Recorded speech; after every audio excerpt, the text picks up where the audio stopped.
Hi there. It is time to pot up baby peppers and maybe tomatoes. Not sure yet on those. I've got to double check. Now that I actually have already started, but I'm going to still show you the process.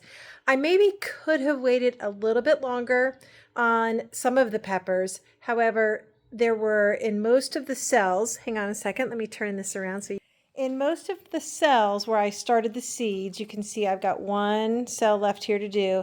I had 2 or 3 peppers germinate. And what I did not want was for the peppers to get really all tangled up. The way they are right now, they're coming apart pretty easily.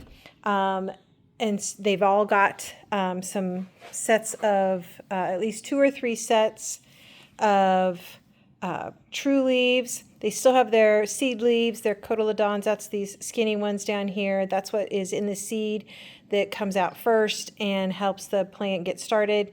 But you can see there's at least like 4 or 5 on this one. This is a pepperoncini pepper. True leaves. So they're big enough that they should withstand, and they've got a decent root system, but they're also still small enough that being in these trays, 2 or 3 of them together, they're not so tangled up that I can't easily get them apart. And so it was trying to find a balance of getting them into their own little pots to start putting on some growth versus them, staying in here another week. They might get really, really tangled up and be harder to get apart, which would damage roots, which would shock them worse than them being maybe a smidge on the young side for being potted up. So basically the process is same for anything that you're moving up into a bigger pot. You get them apart if they're multiples in a cell, so that's already been separated. I'll try to show you on this other one how to separate, although I've got some other videos if you want to go check that out that are longer, that have more detail. You take your potting mix. This time I'm using Pro Mix. I usually use Espoma organic, but this is a Pro Mix or organic vegetable and herb mix. It's more, it has more peat moss or sphagnum peat in it, so it starts off a lot fluffier and takes a little more water. But basically what you do is you first take your potting mix, you get it dampened up so that it kind of holds together. You don't want it to be completely dry, especially this kind, being that it's sphagnum peat. I don't know how you say it. Peat moss basically is the main ingredient. It is very fluffy, very light, and you want something to have some oomph to it for the plant to be for this to not just collapse as water moving forward. So you get this dampened up with a decent amount of liquid. You just put some in, and then you just kind of squeeze and squeeze and squeeze to get that liquid to absorb, and you keep doing that. You don't want this to be drippy. That could cause some issues for your roots to be too wet.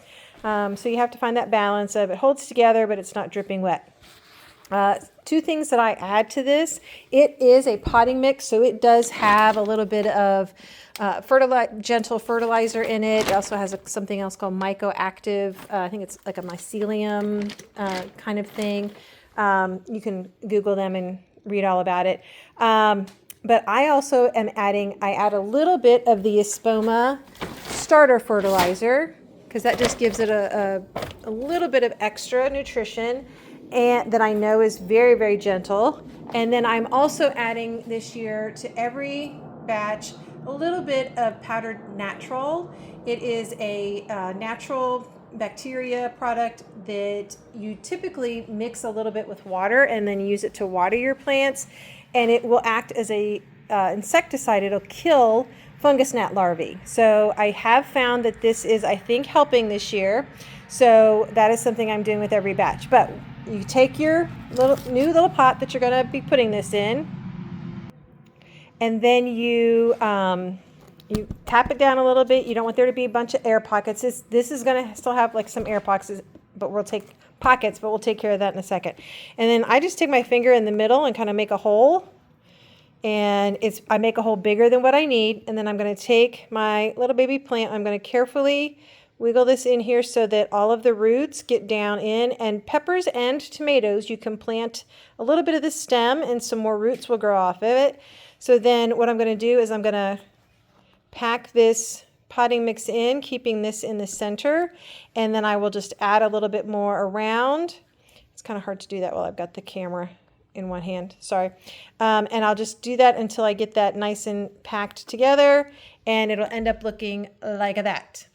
And then I make sure to put a tag so I don't have any mismatched or misunderstood plants later when I get to going to planting these in the garden.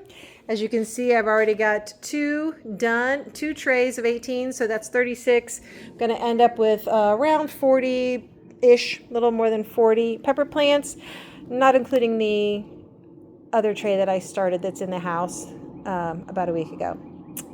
2 weeks ago. So I started a few backup plants. I don't know that I'll be potting those up yet. They probably need to wait a little bit.